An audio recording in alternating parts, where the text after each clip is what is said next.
O Evandro Lorenz é um perito da Polícia Federal, é diretor da Associação dos Peritos Criminais Federais e perito criminal federal desde 2009, graduado em Ciência da Computação pela Universidade Federal do Espírito Santo, especialista em telecomunicações e redes de comunicação pela UFES, mestre em Ciência da Informação pela Universidade de Brasília, pesquisador do Centro de Pesquisa em Arquitetura da Informação da UNB, com foco em Arquitetura e Segurança da Informação Organizacional.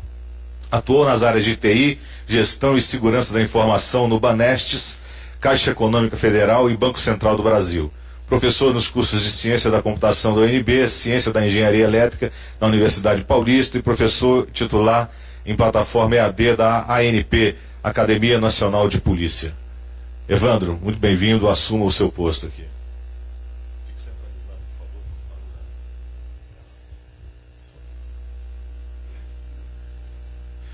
Bom dia a todos, muito obrigado. Fica difícil, né? Depois de tantas aulas magnas, maravilhosas, a gente falar alguma coisa que possa contribuir, mas a gente vai tentar.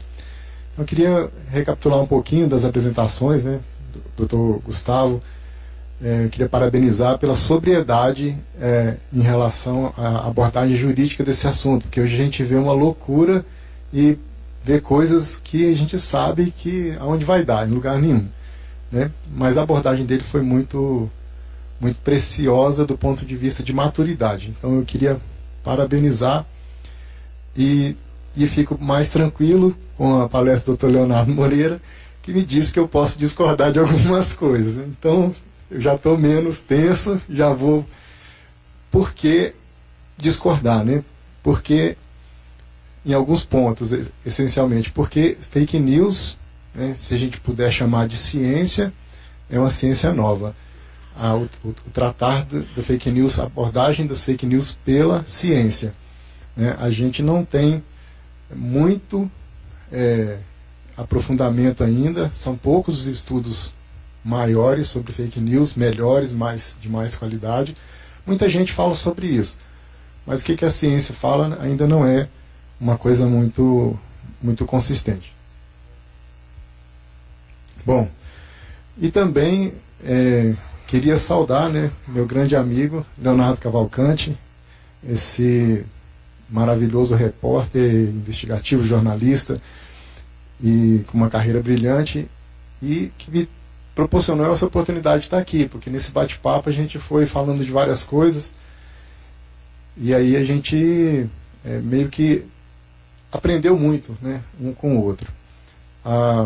Poderia também ficar aqui falando 12 horas, 20 horas sobre fake news, né, que a gente está tentando compor um conhecimento a respeito disso, mas a gente não pode. Então nós temos agora mais ou menos 27 minutos e eu vou tentar fazer um recorte numa abordagem um pouco mais voltada para a ciência em relação a esse tema.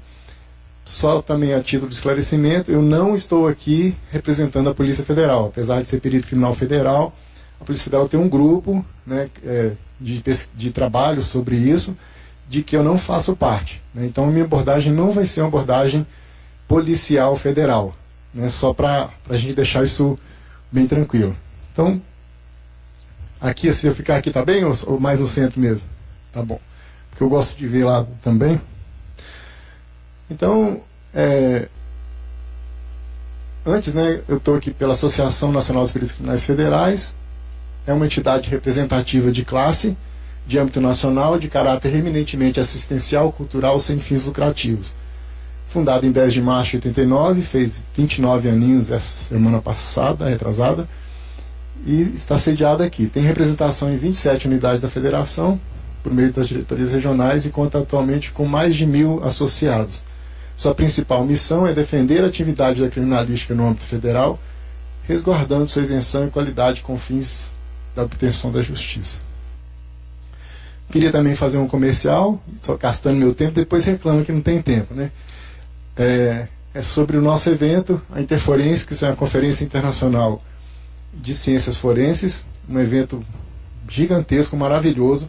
Realizamos a primeira edição em 2017 aqui em Brasília, com 1.300 participantes, 175 palestrantes de 35 países diferentes. E a gente já está pedindo para vocês guardarem essa data, de 21 a 23 de maio de 2019, está longe, mas não está longe, né? Para participar com a gente desse evento. Esse ano vai ser em São Paulo. Depois a gente pode conversar mais sobre isso. Então, rapidamente, vamos fazer uma revisão, né, sobre fake news na história do Brasil, porque não é novidade. Nós temos, em 1945, nas eleições presidenciais, após o golpe de Estado, duas candidaturas, Brigadeiro Eduardo Gomes, General Dutra, sendo que o favorito, né, para as eleições era o Brigadeiro Eduardo Gomes, né, e as eleições estavam agendadas para 2 de dezembro, e o favorito era o Brigadeiro, porque era uma pessoa articulada, conversava com uma desenvoltura, e o fato é que a eleição se caminhava para a eleição do Brigadeiro. E dia 20 de novembro, as emissoras de rádio de um empresário detonaram uma bomba e em discurso, né, em cadeia, eles afirmaram que o Brigadeiro, que era o opositor do Dutra, teria dito: eu não preciso do voto dos marmiteiros, né?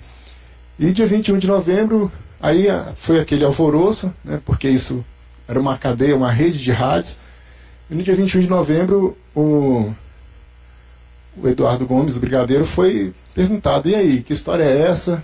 E a resposta dele foi: quem pode acreditar numa coisa dessa, né, uma tolice dessa? A linguagem da época, né, quem pode crer em semelhante tolice? E ele foi aconselhado pelo Carlos Lacerda para rapidamente responder, assumir, e ele foi desaconselhado por um outro Prado, que disse: isso não tem importância, imagina, o povo não vai acreditar nisso.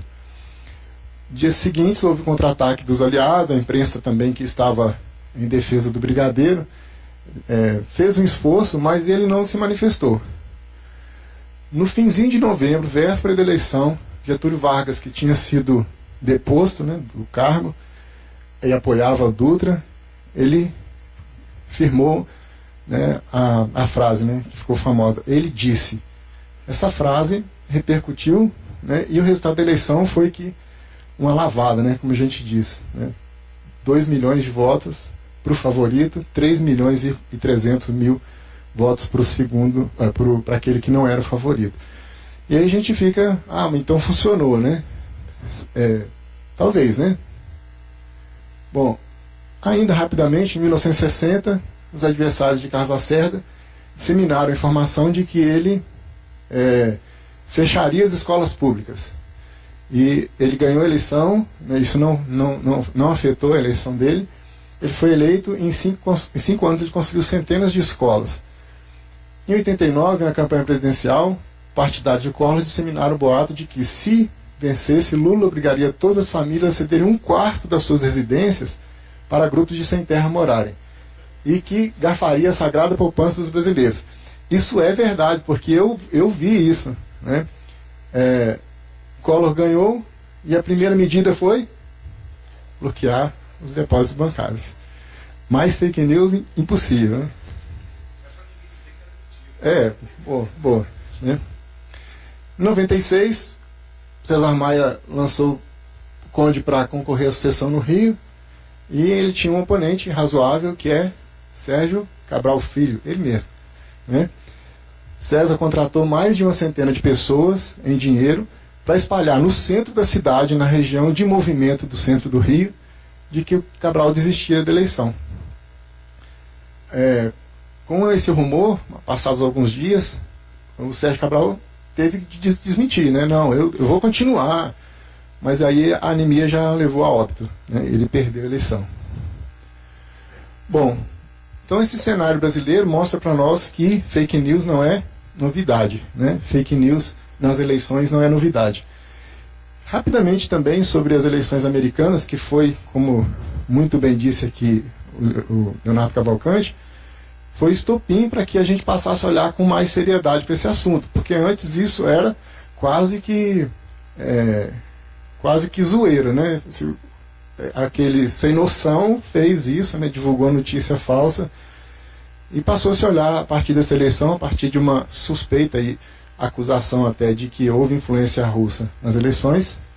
Então foi feito um estudo, na época já com 2.525 americanos, tendo o tráfego web coletado, entre 7 de outubro e 14 de novembro.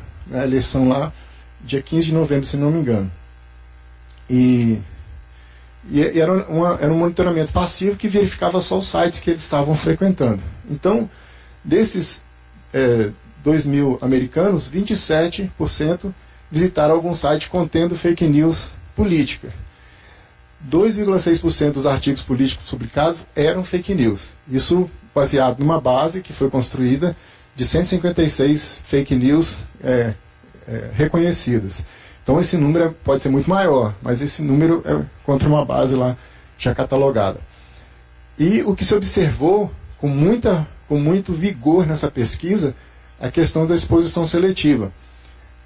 Os partidários de cada lado da eleição preferem consumir, num primeiro momento, notícias, mas em última instância fake news, notícias falsas, favoráveis ao seu candidato, e frequentam, via de regra, fake news, sites de fake news que favorecem o seu candidato. Ou seja, ele é atraído pelas fake news que ele gosta, vamos dizer assim. Desses, todos esses americanos, 25% chegaram a visitar sites de fact-checking, que é para verificar a veracidade. Só que 48% desses consumidores de fake news, só 48% acharam que fact-checking é um negócio importante, vale a pena, é bom. O resto, isso não serve para nada. É mais ou menos isso. Nenhum dos que leram fact-checking acreditou no desmentido. Ou seja, não houve nenhuma mudança de opinião baseada no desmentido de um fact-checking que seria uma referência e que hoje é usado praticamente para muitas pessoas como uma saída para as fake news. Então a gente começa a ver que não é bem assim. Esse estudo ele foi bem interessante. É um estudo recente, publicado dia 9 de janeiro, se não me engano. Foi até na semana que eu conversei com o Leonardo. Depois da conversa eu vi esse estudo e dei mais uma olhada. Então ele é recente, é de janeiro. Então, primeiro mito, já que a palestra é mitos e realidade, fake news na política são novidades, foram criadas pelas redes sociais. Isso é um mito. Não foram as redes sociais que criaram, e não é novidade na política. Então essa é mais uma motivacional aqui para a gente seguir na trilha. O que a ciência diz sobre fake news? Diz que meu tempo está acabando. Notícias falsas, informações fabricadas que imitam conteúdo de notícias da mídia convencional em forma, mas não em processo organizacional ou intenção. Ou seja, fake news ela tenta imitar o formato da notícia, mas ela não tem compromisso nem com a credibilidade organizacional de um jornal e nem com a intenção. E ela se sobrepõe, se mistura com outros distúrbios de informação, como informações enganosas ou imprecisas, desinformação, que é uma informação errada com um objetivo específico. E esse artigo é de 9 de março, é de agora, publicado na revista Science. Bom, seguindo a tendência de um fenômeno praticamente mundial, a polarização das preferências ideológicas partidárias. Nos últimos 10 anos ela cresceu demais no Brasil. A gente tinha já lado, todo mundo já tinha uma inclinação, um desejo, mas se a gente ouvisse uma proposta razoável, a gente tentaria pensar em talvez votar em um alternativo. Isso aconteceu muitas vezes nas eleições das quais eu participei. Só que essa mudança de paradigma, de polarização mesmo, e não é no Brasil só, no Brasil é nos últimos 10 anos, mas isso nos Estados Unidos já começou há 40 anos, tanto que tem isso mais ou menos que a gente só vê 2 candidatos lá, E aí as redes sociais homogêneas, que aí a gente fala das câmaras de eco, que são eu gosto de falar e de trocar informação com quem pensa igual a mim, então o resto não existe. Então esse tipo de comportamento reduz a tolerância para visões alternativas. Se a gente não pensa igual a mim, está errado. É coxinha, é mortadela, é isso e é aquilo. Isso aumenta a polarização também de atitude, né? E faz com que as pessoas comecem a aceitar melhor as notícias falsas relacionadas ao que favorece a elas, que elas gostam. E aumentando também o bloqueio para novas informações, ou seja, mudanças não são muito bem recebidas quando esse comportamento começa a aparecer de polarização ideológica. A aversão ao outro lado, né, que é também uma polarização afetiva, também aumentou nesse cenário aí. E essas tendências criaram um contexto no qual notícias falsas podem atrair um público de massa, né, que foi meio que o Dr. Leonardo colocou aqui, né? Isso é igual um imã, né, para aquilo que está na nossa mente. Isso aqui é um gráfico, né, de polarização nas redes sociais, feito em 2014, representando blogs. São 1.490 blogs. Agora sim. São 1.490 blogs e 19 mil links entre eles, esses blogs aqui. E o que a gente vê é que esse pessoal aqui só referencia eles mesmos, né? E esses aqui referenciam eles mesmos. Isso aqui, posições lá dos Estados Unidos. Aqui seriam os liberais e aqui seriam os conservadores. A interação muito pequena e a concentração de disseminação das informações nos blogs totalmente polarizada, né? Isso aqui não isso é ciência, né? Isso aqui é número, tá? Mostrando como que esse comportamento da polarização ideológica partidária. Então, a polarização ideológica e a dinâmica das redes sociais potencializa o alcance e a velocidade das fake news.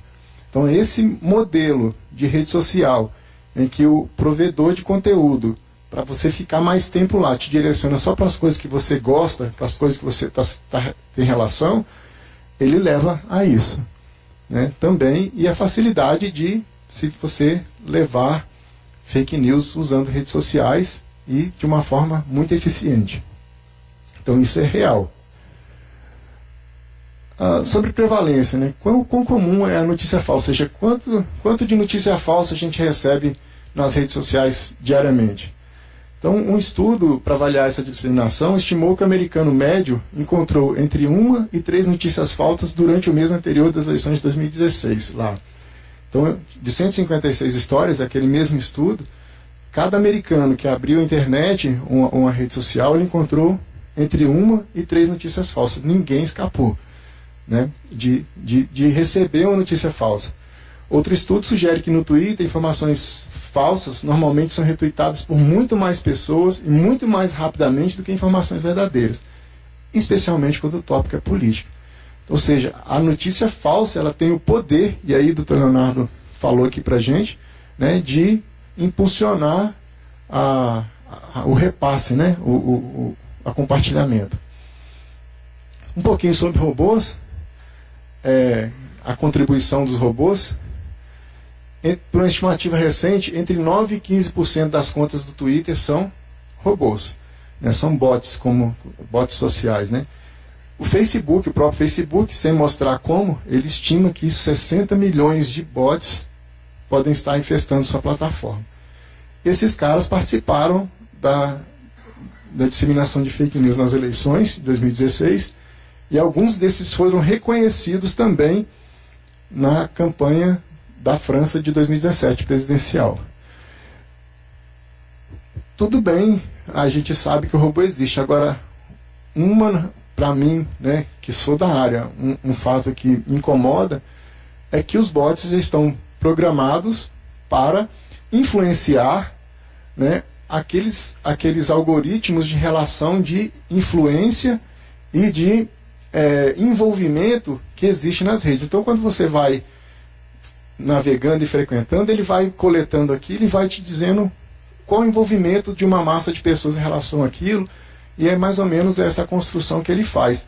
O que nós temos hoje são robôs que manipulam esses algoritmos, de modo que eles vão dizer o que são coisas que estão envolvidas na sociedade, e todos nós buscamos isso instintivamente, reconhecimento. Quem não gosta de reconhecimento, né? Isso foi meu primeiro ponto lá de quando eu comecei a estudar fake news era isso. Se as pessoas disseminam em busca de reconhecimento, eu quero ser o cara que sabe das coisas, o descolado, que sabe primeiro, que é bem informado. Então, isso é bem primitivo, né? Lá atrás. Então, a gente hoje não tem métodos eficientes para derivar amostras representativas de bots, ou seja, estudar os bots, na verdade, como eles são. E comparar eventualmente com uma plataforma do ponto de vista de prevalência, ou seja, como que eles realmente influenciam os robôs agora, né? E essa detecção dos robôs vai ser sempre um jogo de gato e rato, né? A gente, agora se eu fizer isso, eu consigo identificar esse comportamento que ele é típico do robô. E o ser humano não tem, como também foi colocado aqui pelo Dr. Gustavo, né? Só que o que já se fazem é que qualquer sucesso nessa detecção, assim que eu detecto essa anomalia e começo a prevenir, os robôs vão sendo reprogramados para contornar essa barreira e mimetizar também o comportamento humano em mais um aspecto. A gente não precisa ir longe, né? Pega os smartphones mais novos e veja o que os robôs podem fazer por você ali, né? E só com alguns cliques ali, alguns toques, né? E os robôs, aqueles programas, né, que estão dentro dos smartphones. Então, as notícias falsas em todas as redes sociais são realidade no cotidiano, ou seja, todo mundo depara com fake news. Isso não é privilégio. E grande parte do trabalho de produção social é realizado por robôs. Então, muitas coisas, né, e aí é o trabalho dos mercenários também, que foi dito aqui pelo Leonardo Cavalcante.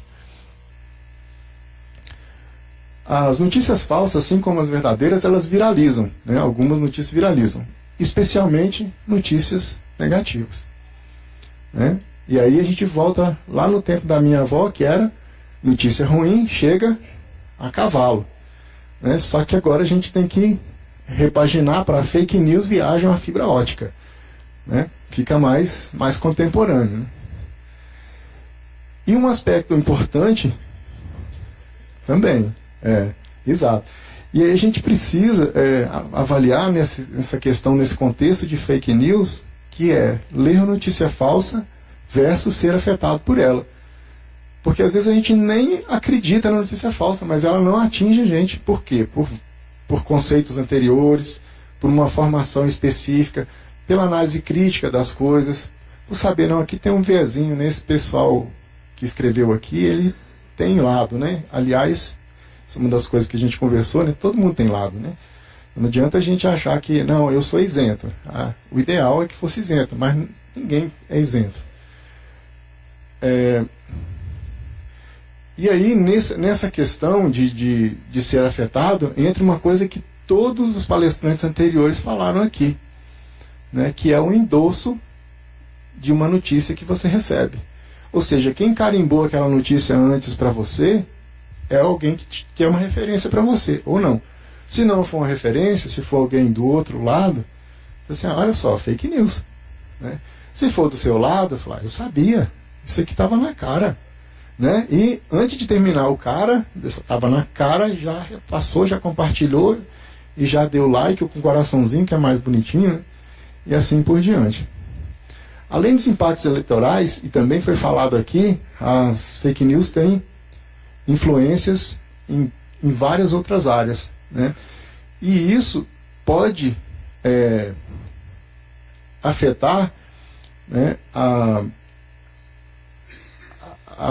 capacidade das pessoas de assimilar informação, porque você pode aumentar o cinismo, quer dizer, nada disso me afeta, né? Eu não sou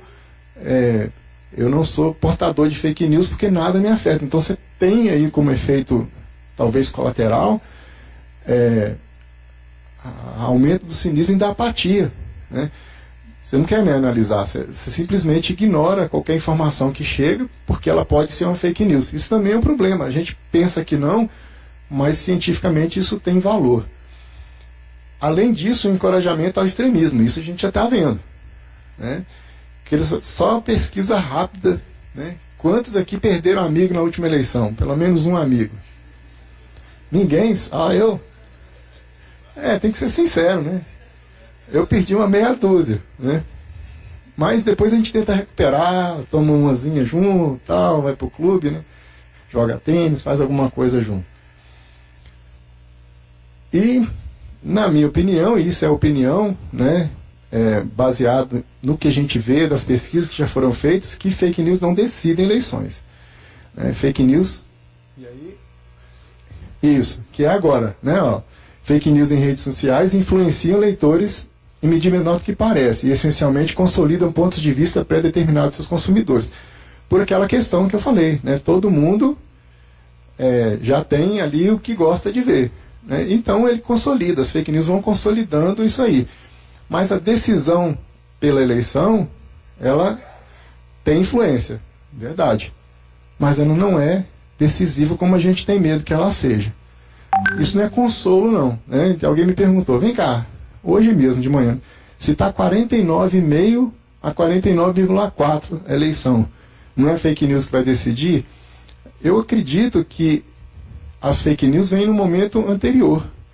Ninguém vai mudar o voto no dia, né? A não ser que realmente não saiba, esteja em outro planeta, chegou hoje a eleição, né? Nem sabia.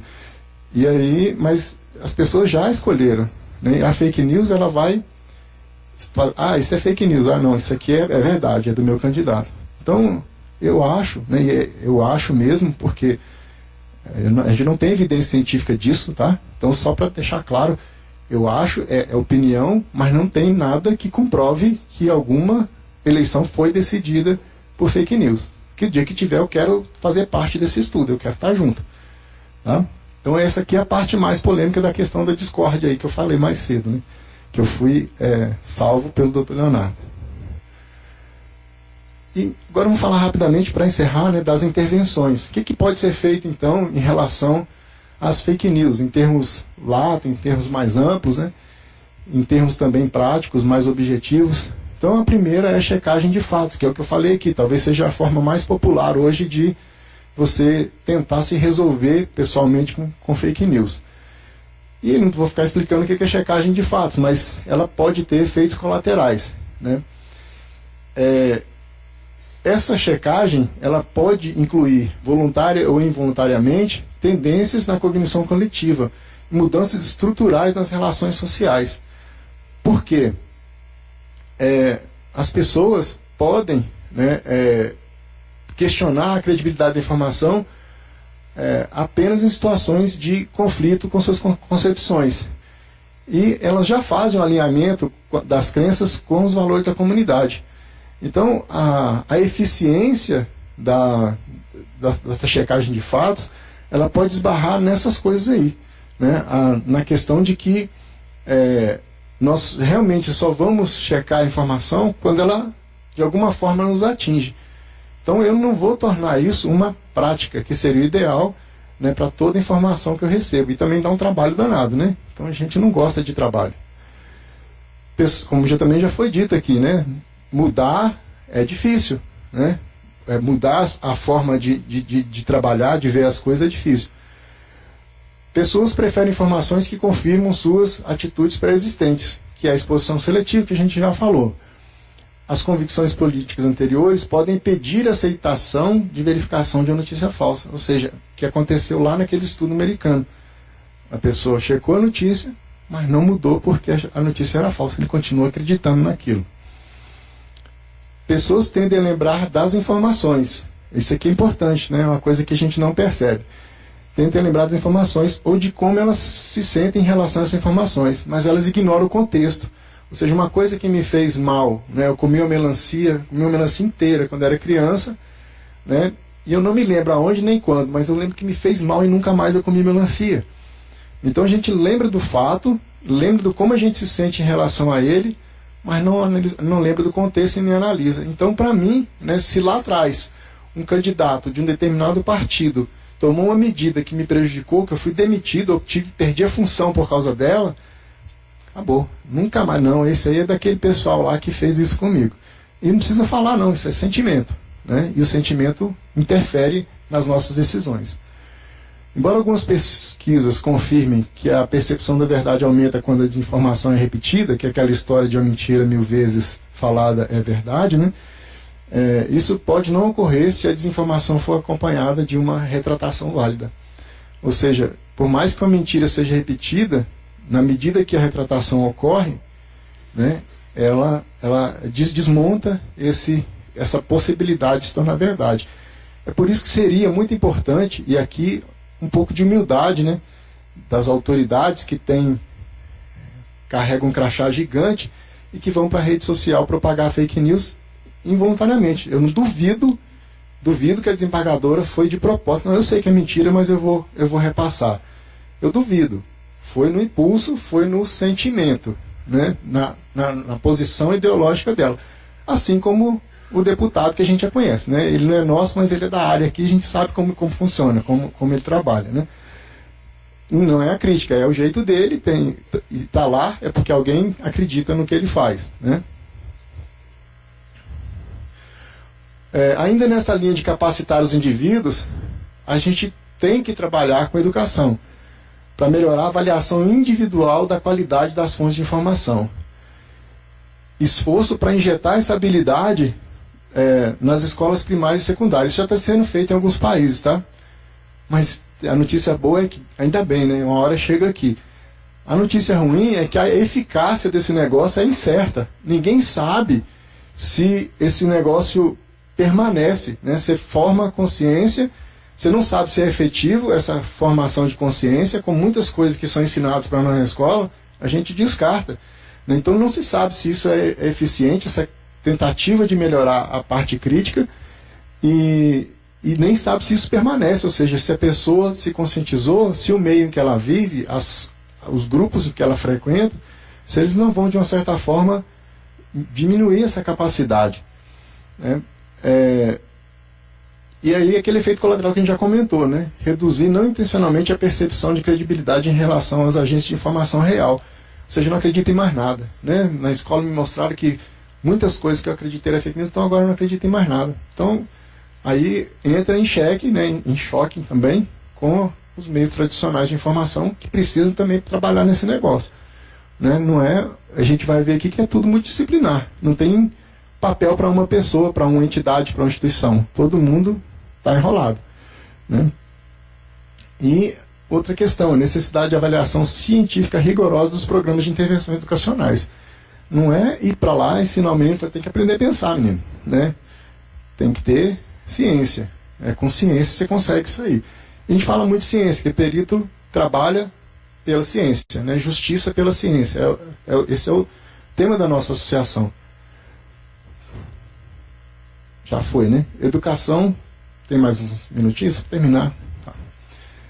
Educação em ética e cidadania digital. Aqui não estão falando mais de escola, estão falando de público em geral, né? Ensinar as pessoas que, olha, quando você perceber alguma coisa, não sai repassando, né? Isso é um trabalho de formiguinha, é de cada um, além de entidades, né? Apoio de veículos de comunicação institucionais, governo, plataformas e pessoas mesmo.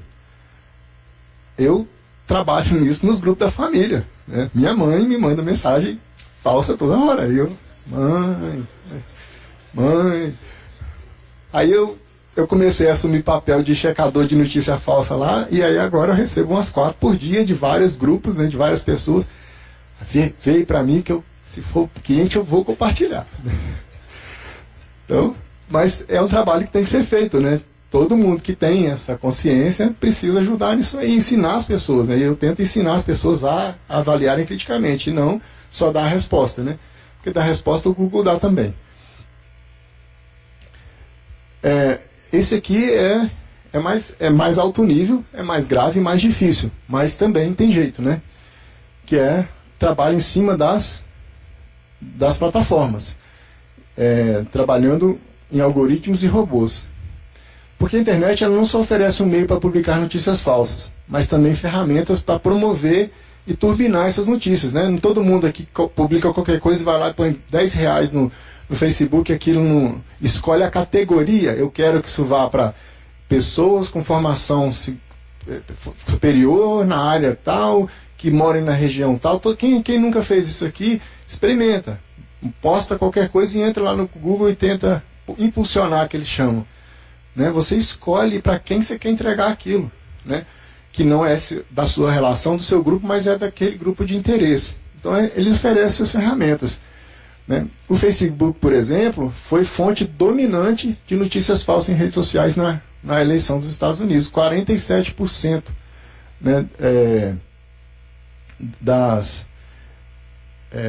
notícias falsas que foram publicadas são do Facebook, de todas as redes sociais. Mas não isenta ninguém, todas as plataformas são comprometidas, né? Google, Facebook e Twitter, que usam modelos complexos para prever e aí, esse engajamento, né, eles trabalham a manipulação mesmo dessa vontade das pessoas. Eles poderiam ajustar esses modelos para aumentar a ênfase na qualidade da informação. Se analisam tanta preferência, o gosto, as coisas com que as pessoas se envolvem, o ajuste para a qualidade da informação não é impossível. Tá? Ele é bem mais simples do que eles fazem a gente crer. Então seria o que basicamente? Fornecer aos consumidores sinais de qualidade de fonte, ou seja, de onde está vindo essa informação, né? Que poderiam ser incorporados nos rankings das informações lá. Minimizar a personalização de informações políticas em relação a outros tipos de conteúdo. Então, segregar as notícias políticas numa categoria de não personalização, porque não é por aí que o robô entra. O robô não, esse perfil aqui gosta disso, eu falar disso, isso é o robô trabalhando. Então ele pode tratar a parte política, a personalização de informações políticas de uma forma diferente. Isso não é difícil, eu estou falando para vocês. Dá para fazer, né? E aí já disseram aqui, né? O doutor Gustavo disse, não é interesse. Porque eu quero vender, né? Conter a disseminação automatizada de conteúdo por bots e cyborgs, né? Então, que aí são pessoas, né? Esses cyborgs são aqueles que repassam qualquer coisa desde que seja alinhado, né? Sem olhar. Mas a gente fala aqui conter a disseminação e a gente esbarra em quê? Hoje eu tenho tecnologia, eu sei aqueles 60 milhões de bots lá que o Facebook ele encontrou de alguma maneira, né? Então ele sabe quem são. Então ele conter a publicação de coisas daqueles perfis, ou simplesmente sumir com esses perfis e aprender com os novos que vão aparecer, porque eles vão aparecer contornando as regras, os obstáculos que foram colocados. Já estou acabando, prometo. No tempo, né, a gente sabe que essas contramedidas, né, que aquilo que for feito contra esses robôs, também haverá contramedida respectiva. Ou seja, vão aparecer novos robôs com novas tecnologias. É gato e rato. Mas tem que ser feito. Não é dizer, eu tenho 60 milhões de robôs, beleza, está tudo certo, né? E mais transparência nas ações viabilizaria melhor compreensão e engajamento dos formuladores de política pública e do público em geral. Um pouquinho mais de transparência, dizer, eu estou fazendo isso, por isso, e por isso, e por isso. A gente não vê isso, a gente diz, só estamos trabalhando, já fizemos o algoritmo, agora a gente faz assim, mudei a política de privacidade. Quem lê política de privacidade aqui? 1, 2, 3, 4, 5. Pois é, a do Facebook, então, quem já leu? Se lê, você não tem perfil lá, né? A gente sabe disso. Porque você não fica com perfil lá. Isso é importante, tá, gente? A transparência. Uma outra forma deles trabalharem, das plataformas, seria a colaboração com a academia, para avaliação desse escopo de problema de notícias falsas, ou seja, o que nós vamos trabalhar, e desenvolvimento de projetos multidisciplinares. É muita gente envolvida. A gente viu aqui atores de várias áreas falando com focos diferentes do mesmo assunto, e todo mundo com coisa boa para trazer, né? A gente sabe que tem poucas pesquisas, né? Pesquisas com caldo, né? E nenhum sistema de coleta de dados para fornecer uma compreensão. Na mão de quem que estão esses dados? As plataformas, né?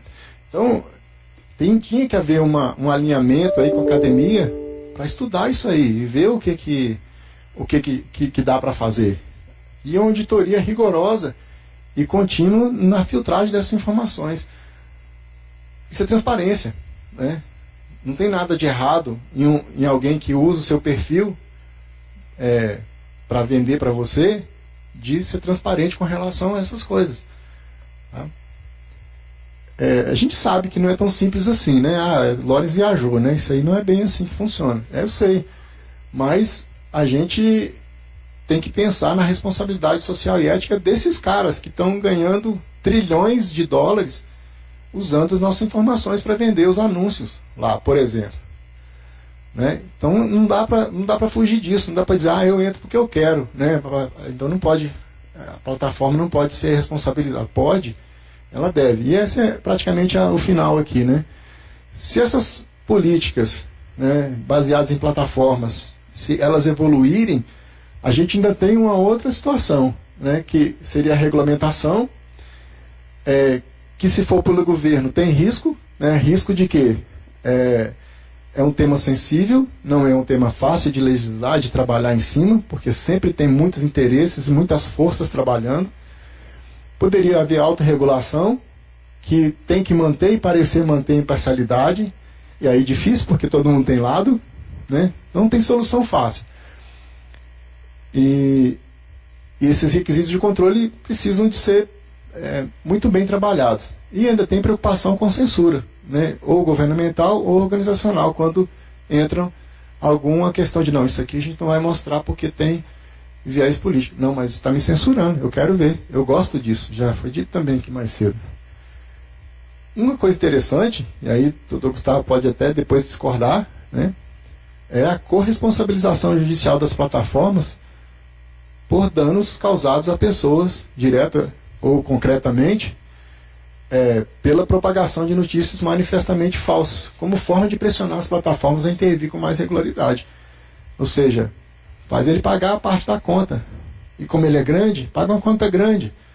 Ah, mas vai pagar para uma pessoa? Não, paga para a sociedade. Investe, joga esse dinheiro num fundo aí para educação, por exemplo. Né? Mas a rocha, aí precisa de quê? Precisaria de um alinhamento, aí um entendimento jurídico de cima para baixo sobre esse tema, né? Porque eu acho que é uma forma. Todo mundo aqui sabe que quando mexe no bolso as coisas tendem a andar mais rápido, né? A resolução. E aí, mesmo finalizando, as intervenções estruturais geralmente suscitam preocupações legítimas, tá? Tudo isso que eu estou falando não é fácil, dá problema. Vai esbarrar num monte de coisa, num monte de interesse, num monte de forças explícitas e ocultas, de tudo quanto é jeito, em relação à propriedade privada, à atividade humana. Mas essas plataformas estão mudando estão intervindo na nossa vida todos os dias. Então não dá para aliviar, não dá para dizer, não, isso é benefício da tecnologia. E eles estão ditando a forma da gente viver. Isso foi colocado aqui brilhantemente pelo Dr. Leonardo. As coisas estão levando a gente não está decidindo mais nada. Então, eu acho sim, né? E acho de novo, tá, gente? Tem que responsabilizar junto. Né? Quem fez e quem divulgou. E quem não foi lá e tirou, que é o caso. Achei fantástico. Não é você chegar lá e tira do ar, né? Impede de publicar. Né? Então, isso também para mim é um mito, que legislações específicas, e aí eu discordo, né, que é a discordância específica, essa legislação aqui é de fake news. Eu não acho que ela vai conter fake news política. Acho que pode, e aí a gente conversou sobre isso, né, Leonardo? Os amadores, né, vão ficar com medo. Mas e os mercenários? E os profissionais? Vão ficar com medo da legislação porque está hospedado, né, lá na China, com proxy não sei aonde, na Coreia e assim por diante. E as fake news podem ser combatidas com amadurecimento social, isso para mim é muito importante, isso é fundamental. Né? Nós, como sociedade, discutimos isso com esse evento aqui. Fiscalização das instituições estabelecidas, educação e comprometimento dos grandes players de redes sociais. Ou seja, esses caras têm que entrar nesse negócio.